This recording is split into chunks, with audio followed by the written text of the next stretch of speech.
사도신경 함께합니다. 전능하사 천지를 만드신 하나님 아버지를 내가 믿사오며 그 외아들 우리 주 예수 그리스도를 믿사오니 이는 성령으로 잉태하사 동정녀 마리아에게 나시고 본디오 빌라도에게 고난을 받으사 십자가에 못 박혀 죽으시고 장사한 지 사흘 만에 죽은 자 가운데서 다시 살아나시며 하늘에 오르사 전능하신 하나님 우편에 앉아 계시다가 저리로서 산자와 죽은 자를 심판하러 오시리라. 성령을 믿사오며 거룩한 공회와 성도가 서로 교통하는 것과 죄를 사하여 주시는 것과 몸이 다시 사는 것과 영원히 사는 것을 믿사옵나이다. 아멘. 찬송 200장입니다.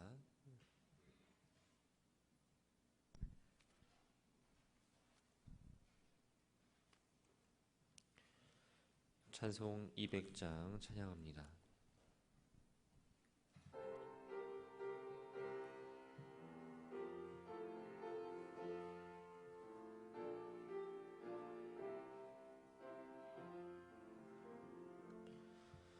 달고 오묘한 그 말씀 생명의 말씀을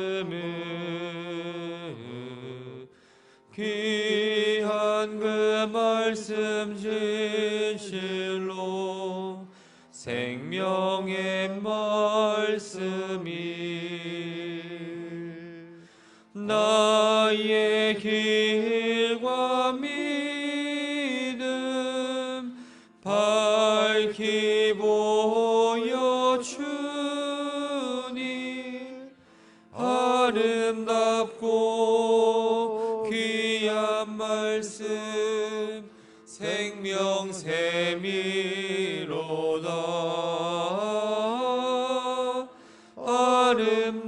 아름답고 귀한 말씀 생명샘이로다.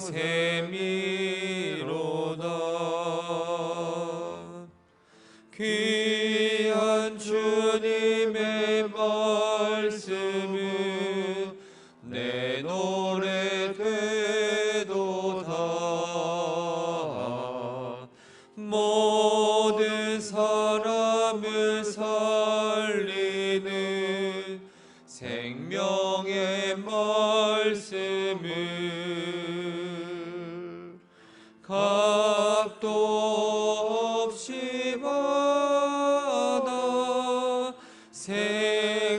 생명길을 가니 아름답고 귀한 말씀 생명샘이로다.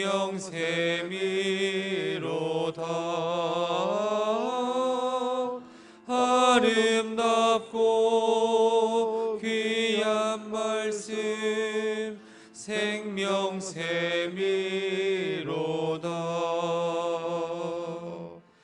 널리 울리어 퍼지는 생명의 말씀은 마음의 용서와 평안을 골고루 주나니 다만 예수 말씀 듣고 복을 받네. 아름답고 귀한 말씀 생명샘이로다.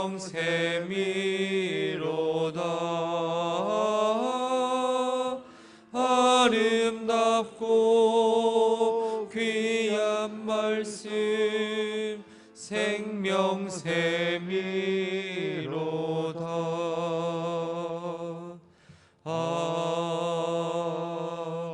아멘.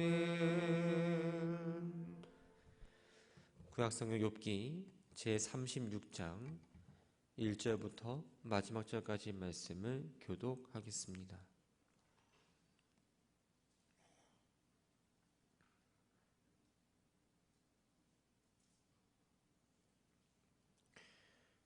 36장 1절 말씀입니다. 엘리후가 말을 이어 이르되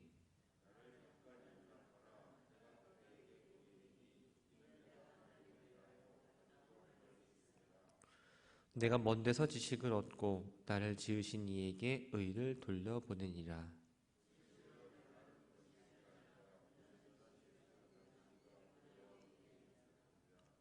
하나님은 능하시나 아무도 멸시하지 아니하시며 그의 지혜가 무궁하사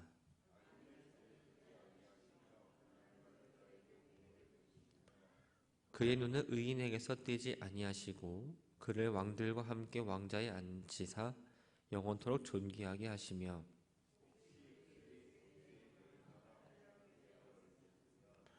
그들의 소행과 악행과 그 자신들의 교만한 행위를 알게 하시고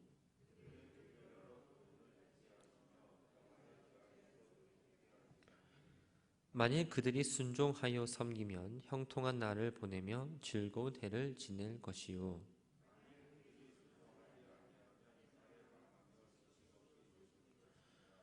마음이 경건하지 아니한 자들은 분노를 쌓으며 하나님이 속박할지라도 도움을 구하지 아니하나니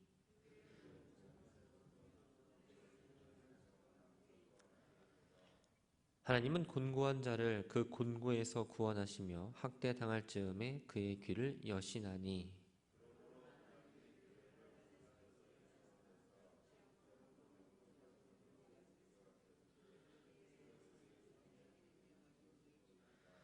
이제는 악인의 받을 벌이 그대에게 가득하였고 심판과 정의가 그대를 잡았나니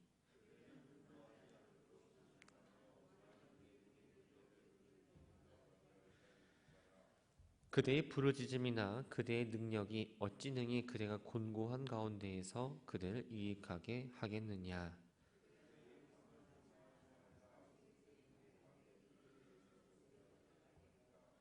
삼가 악으로 치우치지 말라. 그대가 환난보다 이것을 택하였느니라.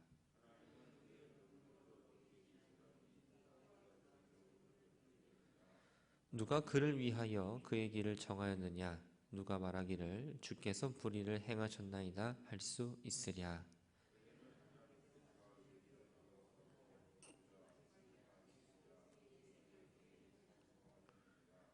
그의 일을 모든 사람이 우러러 보나니 먼 데서도 보느니라.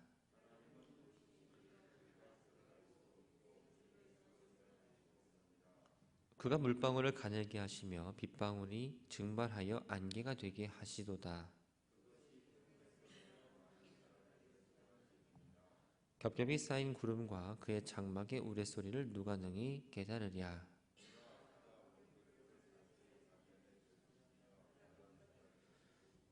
이런 것들로 만민을 심판하시며 음식을 풍성하게 주시느니라.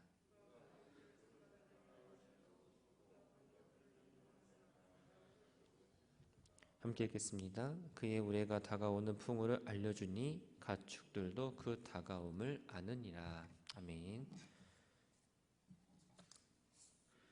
감사 헌금 최동순 권사님, 속해보고 안나소, 박상엽, 박나온, 최영근, 정보묵, 정태웅 주님께 번제 예물 드렸습니다. 아버지 하나님, 새로운 날을 허락하시고 이 시간 주님 앞에 나올 수 있도록 인도하심에 감사를 드립니다. 주신 말씀을 듣고 기도하며 오늘 우리에게 주어진 시간을 살아가고자 준비하는 주님의 백성들을 기억해 주시고 오늘 하루도 함께하여 주옵소서. 어둠 속에 교회의 빛이 밝고 아름다운 것처럼 우리가 서 있는 그곳에서도 주님의 빛과 소금 역할을 잘 감당하기를 소망합니다. 말씀을 듣고 잊어버리고 흘려보내는 것이 아니라 말씀이 내 삶을 인도하게 하시고 내 안에 늘 주님을 모시고 살아가는 성도들 되게 하옵소서. 이 시간 주님 앞에 예물을 올려드립니다. 드릴 수 있음에 감사드리고 예물뿐만 아니라 함께 담긴 기도의 제목도 들어주시고 자녀손들을 위해 기도하는 가운데에 그 믿음의 물줄기가 잘 흘러갈 수 있도록 그들의 마음을 주님께서 주장하여 주옵소서. 예수님의 이름으로 기도합니다. 아멘. 33장부터 37장까지는 4차례에 걸친 이 엘리후의 변론을 기록하고 있습니다. 1차 변론부터 3차 변론은 주로 욥이 했던 말과 관련해서 그 그 욥의 말이 잘못됐다라는 것을 입증하는 형식을 취했다면, 오늘 본문 이 4차 본론은 엘리후가 고난에 대한 자신의 생각에 대해서 이야기하고 있습니다. 엘리후는 지금까지 욥이 하나님의 공의로우심을 의심하고 있다라고 생각했습니다. 그래서 적극적으로 하나님을 변호하고 애를 썼지만 욥이 아직도 자기 말을 받아들이지 않는다는 그 느낌을 가졌습니다. 그래서 엘리후는 이 욥이 자기의 말에 귀를 기울여주기를 바라는 마음으로 2절 말씀처럼 내가 하나님을 위하여 아직도 할 말이 있다라고 말을 합니다. 욥을 설득하고자 엘리후는 자기의 지식이 먼 곳에서 온 거다라고 말합니다. 여기서 먼 곳은 하나님이 계신 곳을 의미합니다. 욥이 가르칠 그 지식의 근원이 하나님이라고 분명하게 밝히고 있습니다. 자신이 하나님의 의를 지키는 사람이라는 자긍심을 가지고 있었고 자기의 말은 거짓이 아니며 온전한 지식을 말하는 사람이라고 소개를 합니다. 그러나 엘리후가 하나님으로부터 지식을 받았다고 할지라도 자신을 가리켜서 완전한 지식의 소유자라고 말한 건 조금 교만해 보입니다. 하나님으로부터 받은 지식이 완전한 것은 맞습니다. 그러나 그 지식을 갖는다고 해서 그 사람 역시 완전한 지식의 소유자라고는 말할 수는 없죠. 왜냐하면 완전한 지식의 소유자는 인간의 그 지식을 준 하나님 한 분만 가능하기 때문입니다. 지금 이러한 엘리후의 모습은 마치 하나님의 자리를 넘보는 것 같은 죄를 범하고 있습니다. 5절부터 7절까지의 말씀 함께 보면 엘리후가 하나님의 공의로우심에 대해서 이야기합니다. 하나님은 능력이 한이 없으시지만 아무도 멸시하지 않으십니다. 하나님은 모르는 것이 없을 수 없고 악한 사람을 심판하지 않으시고 그냥 내버려 두시는 게 아니라 억울한 사람의 호소로 외면하는 일도 없으신 분이라는 거죠. 그렇기 때문에 반드시 악한 자들을 심판하시고 억울한 사람의 호소에 귀를 기울이시며 하나님의 시선은 의인에 머물러 있다라고 말을 합니다. 그러나 아무리 하나님의 의인이라 할지라도 그들이 하나님의 뜻을 떠나서 잘못된 길로 간다면 반드시 심판하신다는 걸 이야기하고 있습니다. 의인이 왕같이 존귀한 존재였더라도 그가 하나님께서 벗어난다면 악인의 범주에 들어가기 때문에 하나님의 심판을 받을 수밖에 없다는 겁니다. 욥을 한번 생각해 보면 좋을 것 같습니다. 욥도 한때는 왕같은 지위에 있었습니다. 그러나 지금은 어떻게 되었습니까? 지금은 고난당하는 볼품없는 모습으로 불평과 불만을 하고 있는 사람의 모습을 보입니다. 하나님이 이런 사람들을 심판하시는 이유는 그들이 저지른 행위와 또한 악행과 교만한 행위를 깨닫게 하셔서 죄로부터 돌이키고 멸망으로부터 보호하기 위함이라는 거죠. 욥의 친구들은 고난의 원인은 무조건 하나님의 징벌이라 말했습니다. 그와 다르게 이 엘리후는 이 하나님의 고난이 회개의 수단이라고 이야기를 하는 겁니다. 그래서 이러한 고난이 의인에게도 유익하다고 말하고 있습니다. 엘리후는 한때 존귀한 대우를 받았던 의인들이 하나님께 고난을 받으면 하나님의 말씀에 순종하거나 또는 하나님의 말씀에 불순종하는 두 가지의 모습이 나타난다라고 말을 합니다.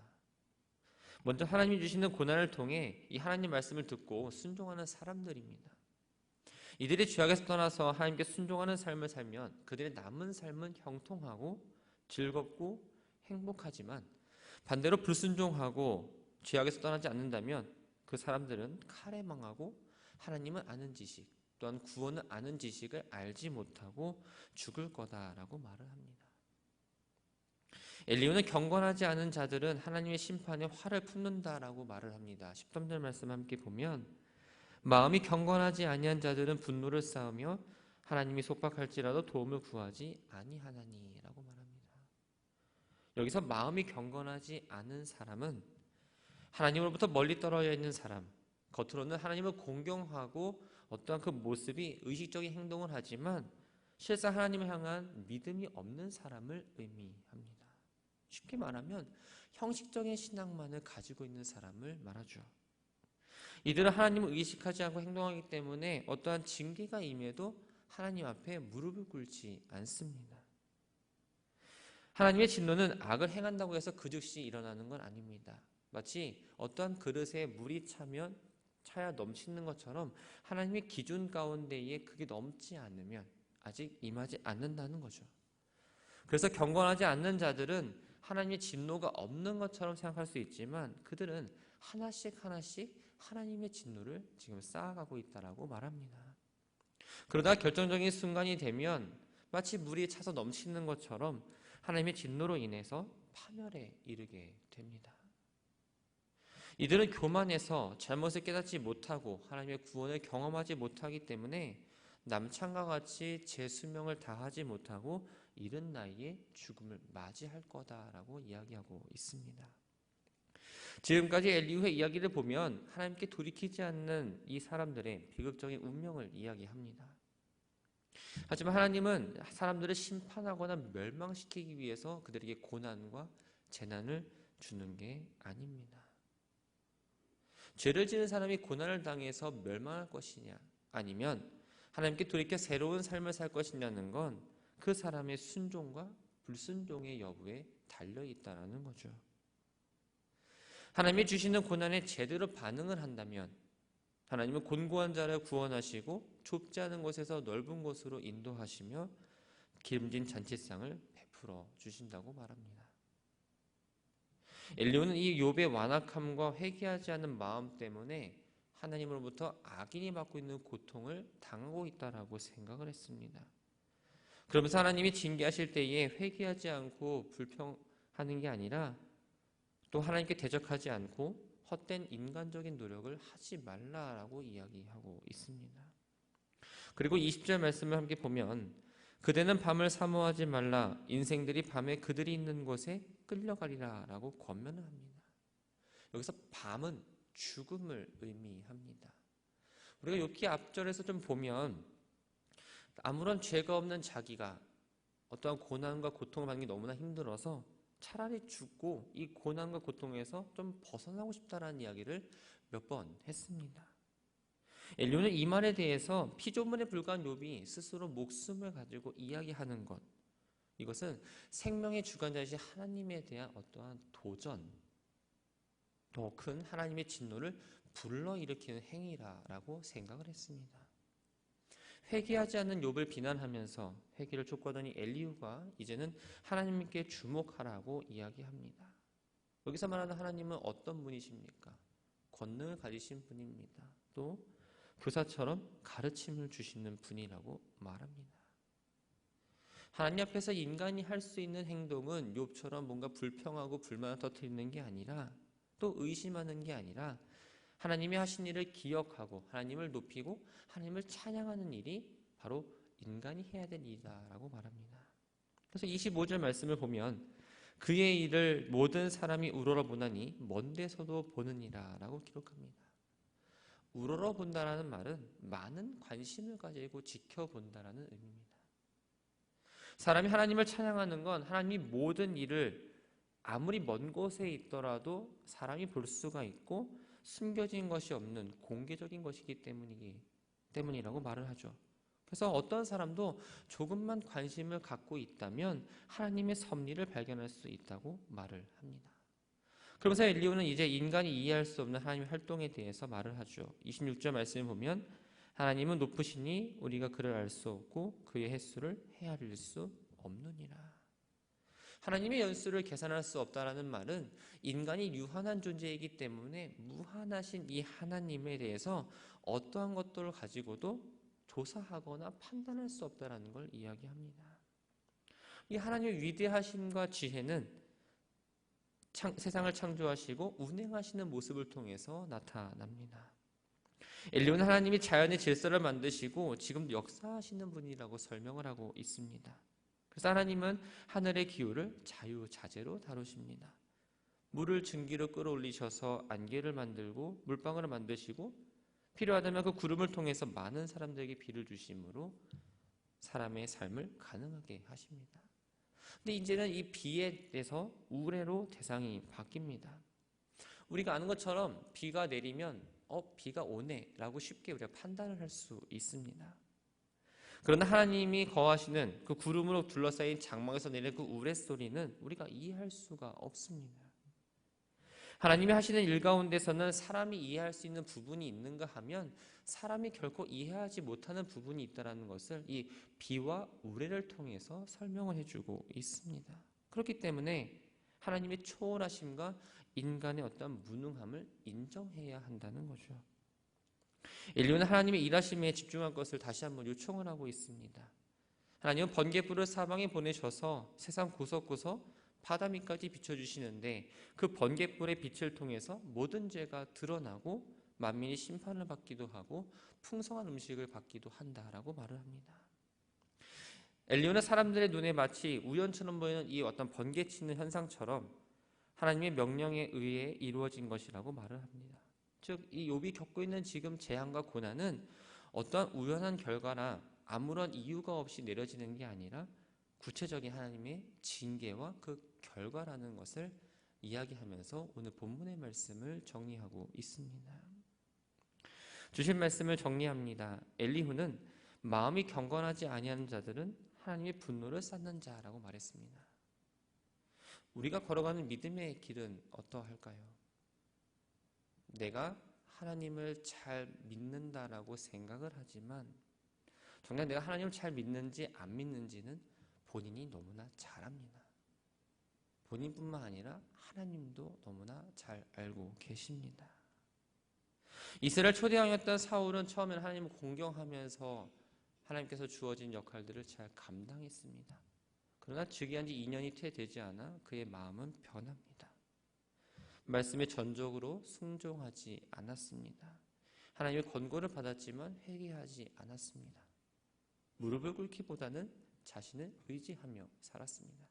결국 하나님의 진노가 하나씩 하나씩 쌓이다가 멸망하고 말았습니다. 신약에서 바리새인들도 마찬가지입니다. 겉으로 보면 하나님을 잘 공경했지만 실제로는 하나님을 공경하지 않았습니다. 세례 요한이나 예수님의 메시지를 듣고도 어떤 마음의 찔림도 없었습니다. 사랑하는 성도 여러분, 형식적인 신앙을 가진 사람, 하나님을 공경한다고 말하지만 정말 공경하는 삶이 드러나지 않는 사람, 회개의 권면을 듣고도 무릎을 꿇지 않는 자는 하나님의 진노를 쌓게 됩니다. 로마서 2장 5절에 보면 내 고집과 회개하지 아니한 마음을 따라 진노의 날, 곧 하나님의 의로우신 심판이 나타나는 그날에 임할 진노를 내가 쌓는도다 라고 말을 합니다. 이 새벽 시간 여러분들의 믿음 생활을 한번 돌아보시기 바랍니다. 하나님 보시기에 옳지 않은 것들을 내가 하고 있다면 주님 앞에 내어놓고 하나님께 다시 돌아가시기 바랍니다. 내가 정말 예수님을 잘 믿고 있는지 아니면 겉으로만 예수님 믿고 있는지는 본인이 잘 알 겁니다. 하나님 앞에 나의 모습을 비춰보고 내가 정말 신실하게 반응하며 나아가는지 아니면 하나님의 어떠한 말씀에 순종하지 않고 순종하는 척을 하면서 믿음 생활하고 있는지를 반성하고 또한 바라보며 하나님께 나아가시기를 바랍니다. 바라고 소망하는 건 우리가 날마다 말씀을 듣습니다. 또한 기도를 합니다. 그때에 나의 영적 상태를 잘 살피시기 바랍니다. 하나님의 진노를 쌓아가는 모습이 아니라 하나님께 칭찬받고 하나님의 향한 믿음이 더욱더 견고해져서 어렵고 힘들지만 그 믿음의 길을 잘 달려가고 승리하는 저와 여러분의 삶이 되기를 주님의 이름으로 축원합니다. 기도하겠습니다.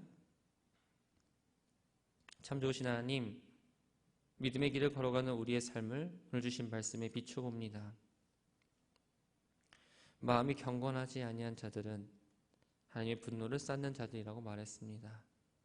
우리가 입술로는 경건을 이야기하고 다른 사람을 바라볼 때에는 경건이라는 잣대를 들이대며 정죄할 때가 있지만 정작 나는 경건하지 못한 삶을 살아갈 때가 많습니다. 누군가에게 보이고자 하는 경건이 아니라 하나님의 말씀을 듣고 하나님과 교제함으로 내 안에 자리 잡은 예수님을 통해 경건한 생활이 나타나게 하옵소서. 입술만이 아니라 삶으로 나타나 하나님께 칭찬받는 주님의 백성들 되기를 소망합니다. 이 시간 하나님을 붙잡고 믿음으로 나아가지만 세상에 나아가면 또다시 넘어지고 좌절합니다. 우리의 마음을 붙잡아 주시고 하나님의 음성에 더욱 귀 기울이며 살아가게 하옵소서. 새로운 날을 허락하심에 또한 감사를 드립니다. 일교차가 심한 이 환절기를 보내고 있습니다. 믿음의 성도들 건강으로 주님께서 지켜주시고 가보지 않은 길 가운데에 어떠한 일들이 있을지 아직은 모르지만 오늘 주신 말씀을 새기며 말씀과 씨름하며 사는 귀한 시간 되게 하여 주옵소서. 우리의 발자국이 예수님의 발걸음이 되게 하시고 우리의 시선과 우리의 마음이 주님의 마음을 닮아 그것을 볼 때마다 기도하고 또한 주님 주신 마음을 가지고 오늘 하루를 잘 살아가게 하옵소서.